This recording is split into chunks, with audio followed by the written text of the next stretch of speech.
Prendre en compte les accords et les désaccords de son cheval, et comprendre avant de demander. Quand on est le vrai référent pour son cheval, on peut travailler partout, parce qu'on devient le point de repère, et le point de repère n'est donc plus l'environnement ou les copains. Et comment on y arrive? Par notre calme, par notre pouvoir d'attraction. L'essentiel, c'est apprendre du cheval, observer beaucoup, et se laisser guider petit à petit. À force, on gagne en clarté et en réelle maîtrise. Et petit à petit, on pourra même nous-mêmes mener la danse. Et quand on mène la danse, on se rend compte que le véritable chemin parcouru, c'était juste pour devenir réellement nous-mêmes, pour se connaître, avoir confiance en soi et être pleinement heureux avec soi. C'est ce que Domino m'a appris, et c'est pourquoi je suis là aujourd'hui.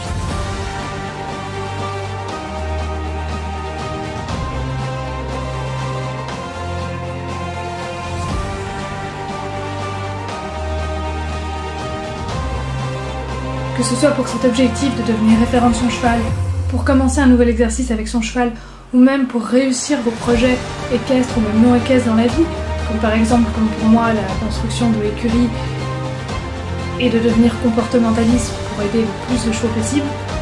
Pour tout ça, on peut tous y arriver en procédant à peu près de la même façon, en partant avant tout du mental. Parce que c'est en sortant de sa zone de confort, sans pour autant rentrer en compétition avec les autres, qu'on avance pour aller se trouver nous-mêmes.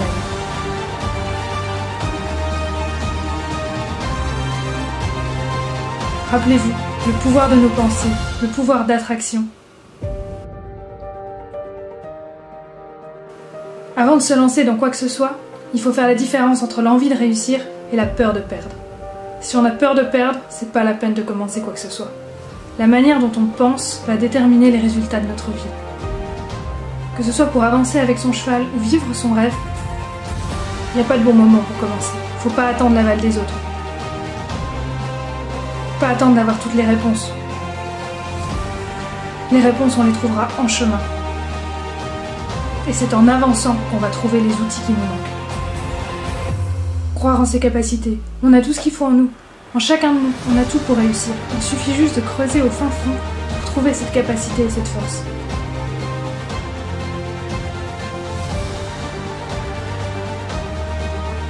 En gros, si vous avez un rêve, allez-y. Croyez en votre rêve et surtout ne lâchez jamais. Rêvez grand, n'ayez pas peur de rêver trop grand. C'est toujours le premier pas le plus dur. Une fois qu'on est lancé, après, on fait un pas après l'autre et on essaie de garder le plus de discipline possible.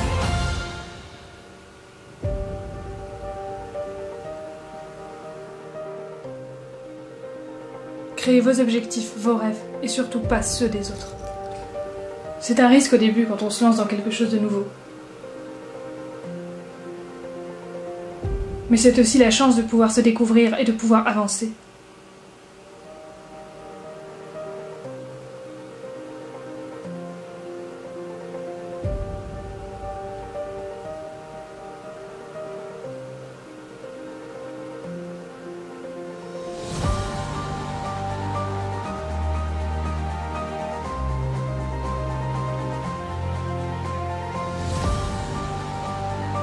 Sachez pourquoi vous faites les choses.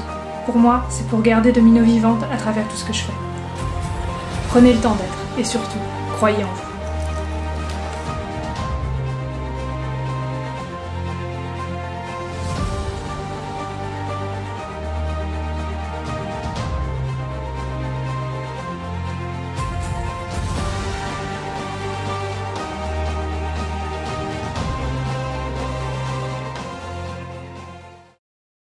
Voilà, donc aujourd'hui c'est une vidéo un petit peu particulière. J'avais envie de vous donner de la motivation, de vous donner un peu de courage, que ce soit dans le quotidien avec votre cheval, quand vous rencontrez des problèmes de comportement, des problèmes dans un exercice, ou que vous avez un projet plus global dans votre vie au niveau équestre, comme moi par exemple l'achat de l'écurie, me lancer vraiment dans cette voie pour aider les chevaux, ou que ça soit vraiment un projet même qui n'a rien à voir avec les chevaux, voilà.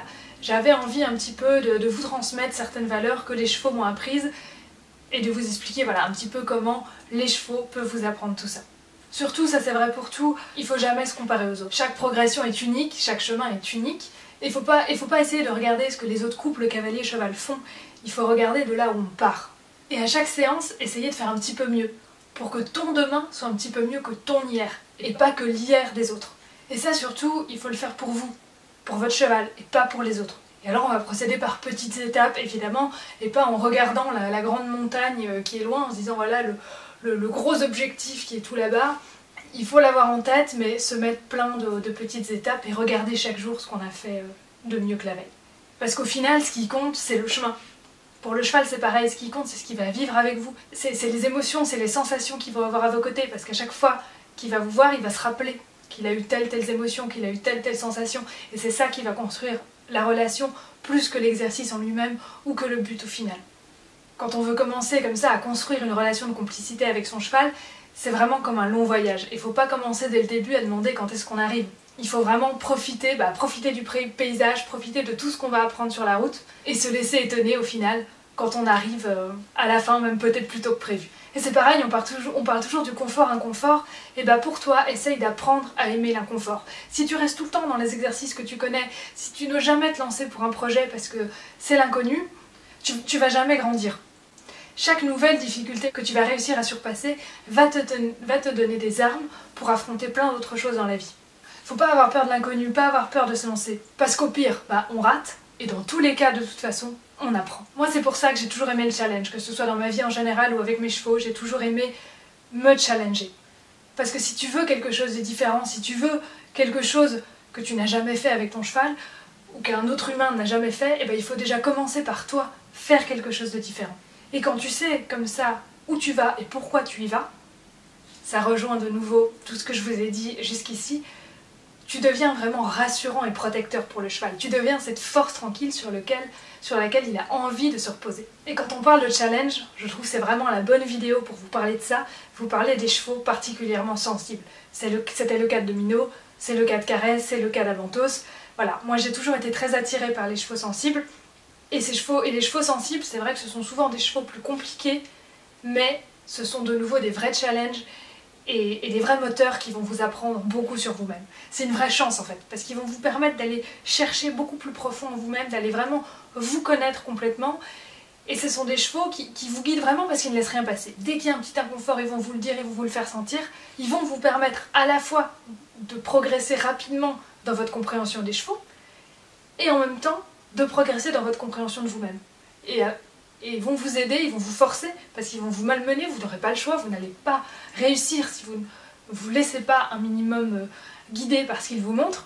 Ils vont vous aider à devenir une meilleure version de vous-même, comme je vous le disais dans la première partie de la vidéo. Avec eux, si vous voulez aller loin, il va falloir écouter, il va falloir comprendre. Et d'ailleurs, par rapport à ça, restez bien jusqu'à la fin de cette vidéo, il y aura un petit jeu d'observation vers la fin de la vidéo. Et un exemple justement de ces chevaux fins qui vous permettent vraiment d'avancer dans la compréhension des signaux du cheval, grâce à Abantos et Caresse, quand je pars avec eux en balade en duo, comme récemment, voilà, on a fait, comme vous avez vu dans la dernière vidéo, une balade en duo en liberté.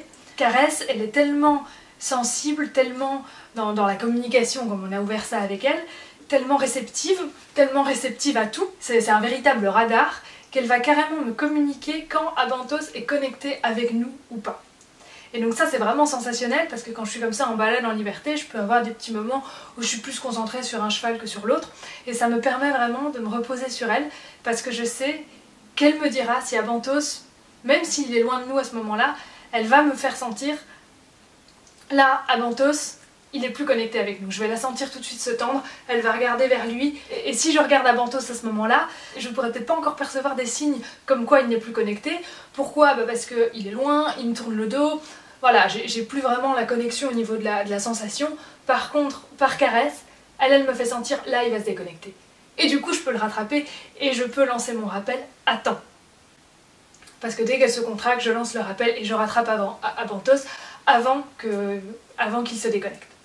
Et c'est vrai que ça c'est un véritable atout parce que voilà, le cheval c'est un animal de troupeau, donc il est vraiment dans l'échange. Et ça c'est vraiment une chance pour nous parce que c'est un animal qui adore communiquer. Alors attention, l'échange c'est pas de la soumission.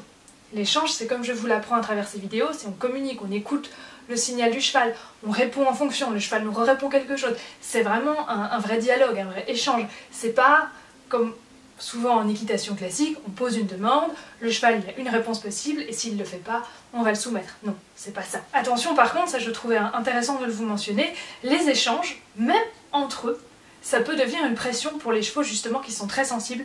Et ça, je l'ai remarqué chez les miens, chez tous les trois en fait, mais plus particulièrement chez Domino. Et c'est pour ça que je la mettais seule en prairie. Alors ça, je sais, c'est quelque chose, moi quand j'ai eu Domino, j'avais l'idée voilà, du cheval en troupeau, etc. Et j'avais mis en troupeau et ça se passait à chaque fois très très mal. Et je continuais, à chaque fois que je changeais d'écurie ou de pension, j'essayais de la remettre dans un troupeau parce que pour moi c'était la vie.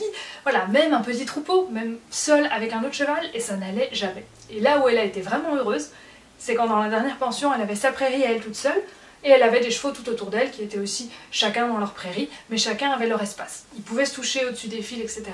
Mais ils avaient chacun vraiment leur espace à eux. Et donc ça, c'est le cas des chevaux en fait qui ont des problèmes un peu sociaux, qui sont anxieux quand ils sont en troupeau. C'est le cas aussi d'Abantos, qui est un cheval très anxieux comme vous le savez. Et donc ça, c'est des chevaux, vous allez voir, ils vont beaucoup jouer, ils vont beaucoup bouger, c'est tout à fait le cas d'Abantos. C'est un cheval, voilà, quand il est anxieux, il va beaucoup être dans le jeu, dans le pré, et voilà, comme je vous avais déjà dit, le jeu ça peut être un signe de stress. Et quand ils sont au troupeau, ce sont des chevaux qui du coup vont faire beaucoup bouger les autres, qui vont beaucoup coller les autres, qui vont les chasser, les faire revenir, voilà, qui vont justement ne pas avoir cette gestion des émotions et ce côté égalité d'humeur, rassurant, etc. Ce sont des chevaux qui vont être un peu trop nerveux dans le trot, un petit peu même trop agressifs. Et alors ce type de chevaux justement, qui ont tendance à faire beaucoup bouger les congénères, c'est qu'il y a un problème de stabilité émotionnelle qui est lié juste au niveau social ou qui peut être plus global. Par exemple dans le cas d'Abantos, c'est quelque chose de vraiment plus global. Domino, c'était vraiment juste au niveau social avec les autres chevaux. Il y a plusieurs expériences qui ont été faites. Voilà, j'essaierai de vous remettre les liens en description, qui prouvent que ces types de chevaux, quand on les éloigne du groupe, qui peuvent quand même encore voir le groupe, mais qu'ils ont leur espace à eux, un peu comme voilà, dans le cas de mes chevaux qui ont chacun leur espace, leur prairie, et ben là ils s'apaisent. Donc voilà, comme quoi, pour des chevaux sensibles comme ça, et ben la vie en troupeau, c'est pas toujours la panacée. Voilà, ça existe, et voilà moi j'en ai fait l'expérience au moins avec deux de mes chevaux, ça c'est clair, qu'ils se sentent oppressés quand ils sont vraiment tout le temps avec leurs congénères. Voilà, Abantos et Caresse, ils ont des moments où ils sont tous les deux ensemble, ils sont très heureux, mais ils ont besoin aussi d'avoir chacun leur espace. Et donc avec un cheval anxieux, avec un cheval sensible, votre premier objectif ce ne sera pas de performer. Ce sera vraiment, comme je vous disais, de travailler encore plus sur la gestion de vos émotions, sur votre calme, de devenir vraiment ce référent, ce protecteur, cette source de calme pour ce cheval.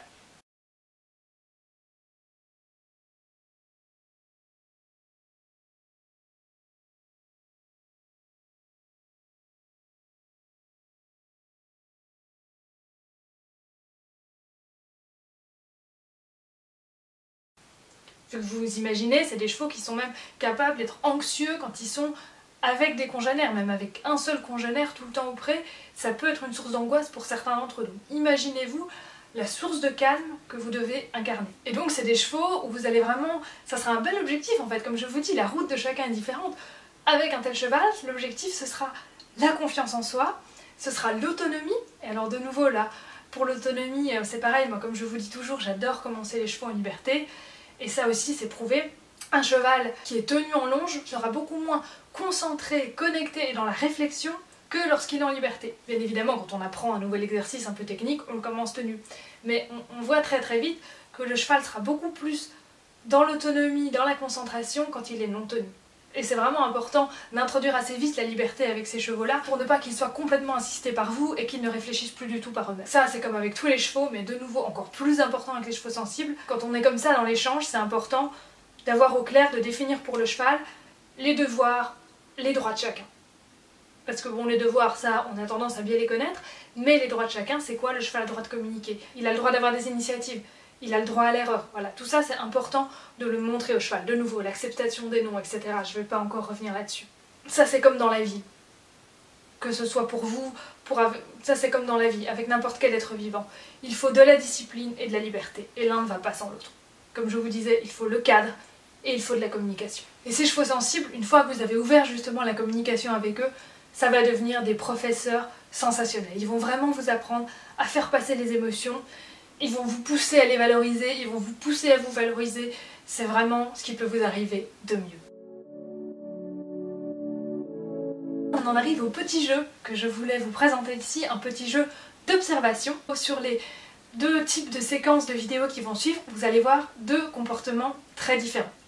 Et pourtant, qui ont tendance un peu à se ressembler. Vous allez voir dans les deux cas, le cheval a les yeux un petit peu mi-clos, a les oreilles un petit peu en arrière, voilà. On a l'impression que ce sont des choses qui peuvent se ressembler, il y a une immobilité générale, et voilà, et vous allez aiguiser votre œil sur ces vidéos, c'est des choses dont j'ai déjà parlé, donc peut-être que vous aurez facilement les réponses si vous avez déjà vu les vidéos précédentes, donc je vous laisse quelques secondes face à ces deux séquences, et je vous laisse, voilà, réfléchir, n'hésitez pas à me dire en commentaire votre réponse, ne trichez pas, n'allez pas voir la solution à la fin des séquences, écrivez-moi ce que vous pensez, et puis on se retrouve après les séquences pour la solution.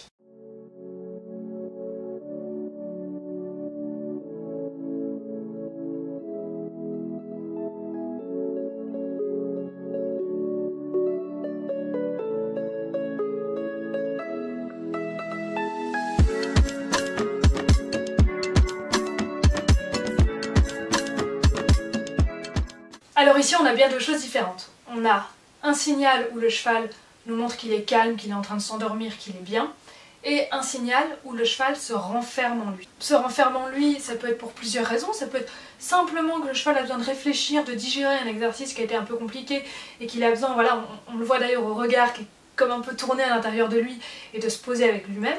Ça peut être qu'il y a eu trop de pression et que le cheval se renferme en lui-même pour se protéger. Et comme je vous l'ai déjà dit aussi, quand le cheval ne donne pas de réponse, c'est une réponse aussi. Voilà, c'est un signe aussi. Ça peut aussi être le signe, si c'est dans le cadre d'une désensibilisation, d'une habituation, que la chose qu'on montre au cheval est juste tolérée et pas vraiment acceptée et que le cheval n'est pas vraiment en confiance. Parce que toujours ce qu'on recherche, je vous rappelle, c'est que le cheval accepte, que le cheval apprécie même et pas juste tolère et subit. Donc dans la première séquence, on voit Caresse qui dort avec moi. Ici, on voit vraiment que le corps est complètement détendu, l'encolure est quand même assez basse, les oreilles sont plutôt immobiles, et voilà, et on sent même toute la tête, elle est vraiment très détendue. Et puis ça, surtout, voilà, là j'ai pas toute la séquence, mais ça, souvent une attitude qui vient tout de suite après un stimuli, alors que le cheval qui se renferme, ça peut être une attitude plus générale. Alors évidemment, ça peut aussi apparaître, comme je vous le disais tout à l'heure, après un exercice parce que le cheval réfléchit, voilà, mais ça peut aussi être une attitude passif plus général, où on voit un cheval qui est tout le temps un peu comme ça, rentré en lui-même. À chaque fois qu'on vient au box, il a cette attitude. Et ben c'est pas qu'il est dans le calme, c'est pas qu'il dort tout le temps, c'est plutôt qu'il est renfermé parce qu'il y a trop de stimuli autour de lui, parce qu'il y a trop de pression autour de lui, parce qu'il ne se sent pas bien dans son environnement. Et donc dans la deuxième séquence, en effet, là on a Caresse qui se renferme. Là je vous l'avais expliqué, je peux vous remettre le lien, je vous avais expliqué un petit peu pourquoi elle s'était renfermée, ce qui s'était passé dans cette séance. Si vous voulez aller voir la vidéo, je vous remets le lien là-dessus. Et donc là, la différence est assez ténue, mais il y a une plus grande tension. On voit que la tête est un peu plus tendue, les naseaux sont un petit peu plus refermés aussi, les oreilles sont un petit peu plus mobiles, l'encolure légèrement plus haute, voilà. C'est très léger, mais c'est quelque chose, voilà, qu'il faut s'entraîner à observer pour repérer les petites différences qui sont très infimes et puis aussi qui peuvent varier d'un cheval à l'autre, évidemment. Dès que vous voyez ce regard qui rentre comme ça à l'intérieur de lui, ces signes qui commencent à apparaître, hop, c'est le moment vraiment de faire une pause. Voilà, le regard, c'est comme je vous l'ai expliqué plusieurs fois, c'est vraiment l'outil de base qu'on va vraiment utiliser pour tout, qu'on va associer le regard sur nous à du positif et après on pourra vraiment détourner l'attention du cheval quand il y a un stress au niveau du toucher, quand il y a un stress même au niveau du montoir, pour lui apprendre à faire ça en confiance, à lui apprendre à faire ça avec le regard sur nous. Ici je vous propose un deuxième petit jeu. Donc là vous allez devoir m'observer moi et non plus le cheval. Vous allez voir cette fois deux types de positions très similaires chez moi. Donc c'est-à-dire je vais reculer face au cheval et vous allez voir que Abantos fait deux actions différentes. Sur une vidéo il vient vers moi, sur l'autre séquence il recule en même temps que moi. Et donc là bah voilà pareil, essayez de me dire ce qu'il y a de différent entre ces deux séquences.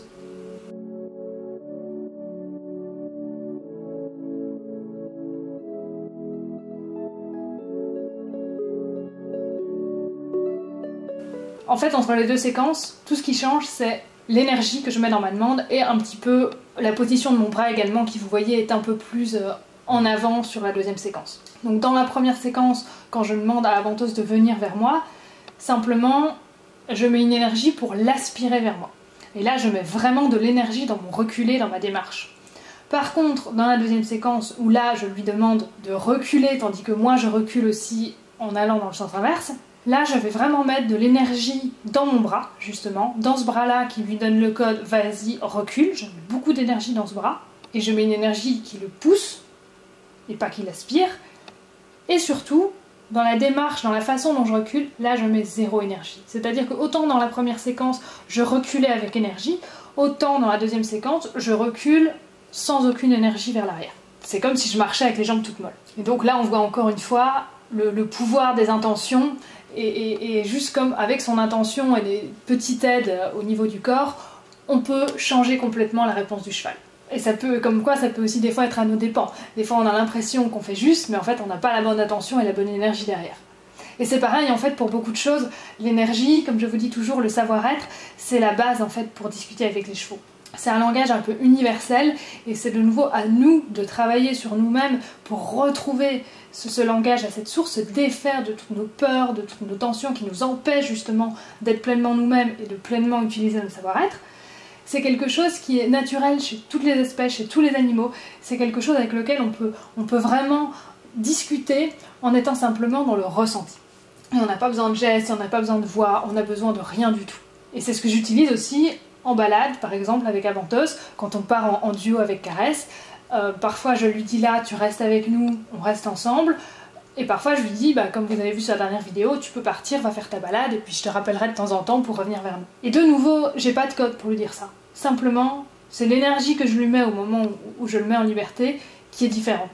Il y a une énergie qui garde et une énergie qui libère. C'est simplement une façon différente de lâcher prise avec plus ou moins de liberté dedans.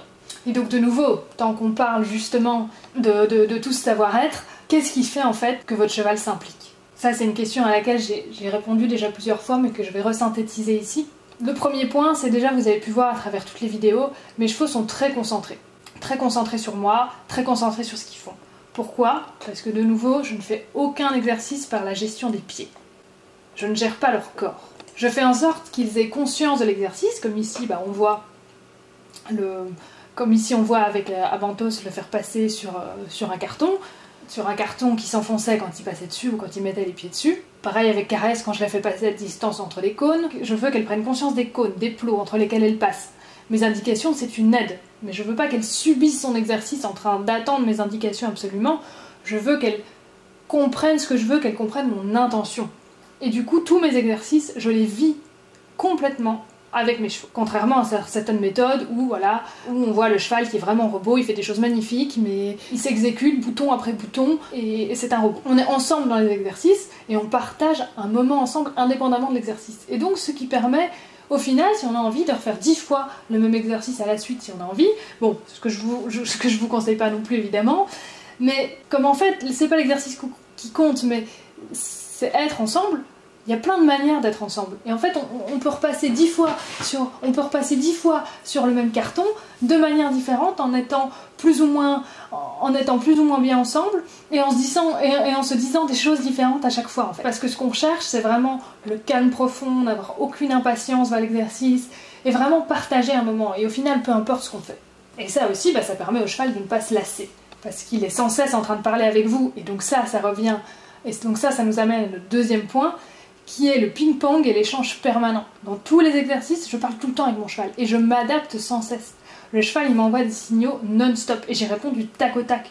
En fait, on est tout le temps en train de parler. Vous avez l'impression que je donne 2-3 indications à la voix, 2-3 gestes, mais à l'intérieur, par justement le savoir-être, je suis tout le temps en train de répondre à mon cheval, je suis tout le temps en train de lui apporter des réponses, de m'adapter. Et donc ça, c'est ce qui fait aussi que votre cheval va s'impliquer. Si le cheval me dit par exemple, là ton énergie est trop forte, hop, tout de suite je vais me corriger, je vais la baisser. Voilà, je prends en compte ce qu'il me dit pour qu'on soit bien tous les deux, et pas juste que moi je sois bien. Et le troisième point, c'est la récompense. Alors oui, je donne des friandises à mes chevaux, c'est une récompense, mais surtout, la vraie récompense, en dehors aussi du fait du relâchement, de la pause, du calme, etc., c'est la valorisation. Les faire se sentir bien et faire en sorte qu'ils sentent qu'ils ont fait quelque chose de super bien et qu'ils peuvent être fiers d'eux-mêmes. Et donc ça, c'est vraiment partager sa joie dans l'instant présent. C'est envoyer un maximum d'émotions très très positives, comme si c'était Noël, et aucun sentiment négatif. Pas du tout être de nouveau dans la cérébrisation, à penser à ce qu'on a fait, à penser à ce qu'on vient de faire dans le sens, tiens, est-ce que j'étais juste,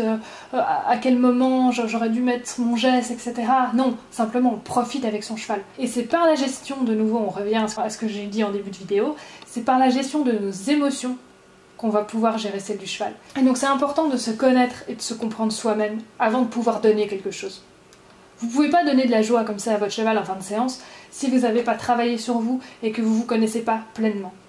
Parce que tant que vous n'avez pas cette compréhension des émotions qui vous traversent, à chaque fin d'exercice, moi j'avais ça très régulièrement au début avec mes chevaux, je pensais à plein de choses. Je me disais ouais mais là j'ai peut-être pas bien fait, ouais là elle a bien fait mais est-ce qu'on pourrait faire mieux?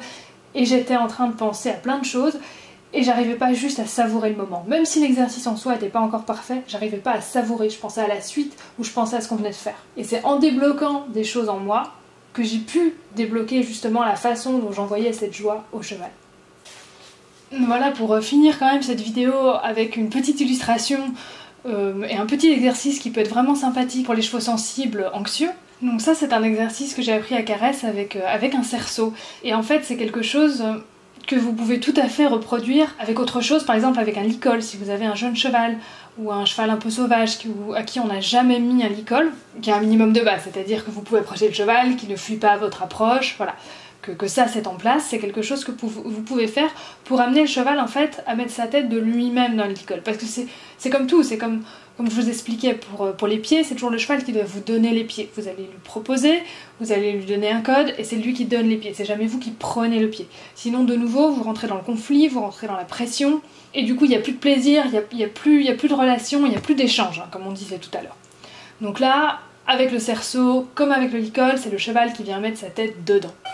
Et donc là, c'est un petit peu comme je procède toujours avec des objets un peu impressionnants. On va amener le cheval par le jeu, toujours, à venir toucher le licol ou le cerceau. Simplement, voilà, comme je fais toujours avec Caresse, avec les objets impressionnants, je lui dis touche, touche, touche. Et puis petit à petit, je vais venir lui demander de venir toucher ma main à travers le cerceau. Et puis là, voilà, je vais évidemment mettre un code différent, je ne vais plus dire touche, je vais dire par exemple, je peux dire hop, je peux dire passe, voilà, là, peu importe, vous pouvez mettre le code que vous voulez. Et donc petit à petit, voilà, ça va devenir vraiment un jeu pour votre cheval, associé vraiment à beaucoup de joie, hein, de nouveau, associé de nouveau voilà, à beaucoup de joie que vous mettez de votre côté. Et petit à petit, voilà, vous allez amener la tête du cheval dans le cerceau et il va le faire de lui-même.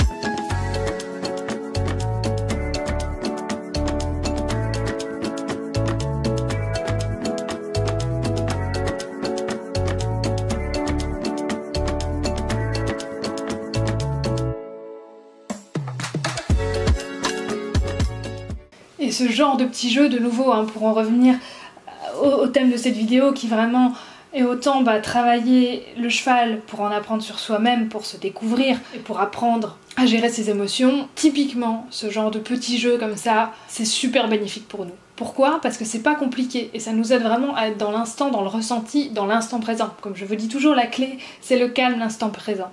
Et pour trouver ça en vous, c'est vrai que ces petits jeux-là, c'est super efficace. Parce que vous pouvez pas cérébraliser des exercices comme ça, parce que c'est tout simple, vous prenez vous-même au jeu, c'est vraiment un véritable échange avec votre